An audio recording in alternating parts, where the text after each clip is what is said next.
Meron pong 10-point youth agenda ang Kabataan Party List at ang ikasampung item po nito ay ang pagsugpo sa diskriminasyon batay sa kasarian.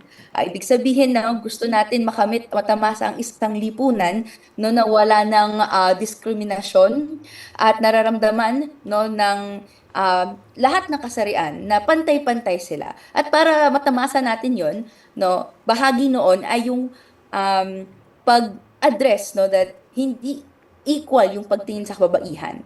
So, ngayon, no, kailangang pauwiin ang lahat ng forma ng pagsasamantala at diskriminasyon sa mga kababaihan and even no, sa mga sangkabaklaan.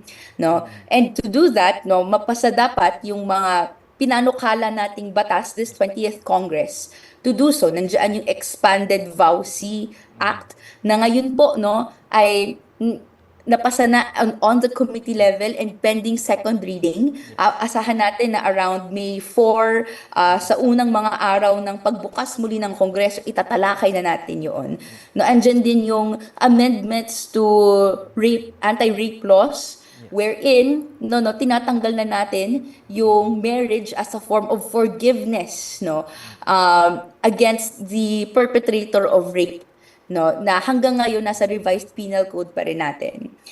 And andyan din yung iba't ibang mga batas and yung mga pinanukala natin even to the local levels on the ordinance level na ang aim natin no ay ma-expand no yung safe spaces. Isa rin yung final nga natin yung amendments to the Safe Space Act which includes now no yung exact accountability ng isang public officer no na in the previous version ay wala po siya.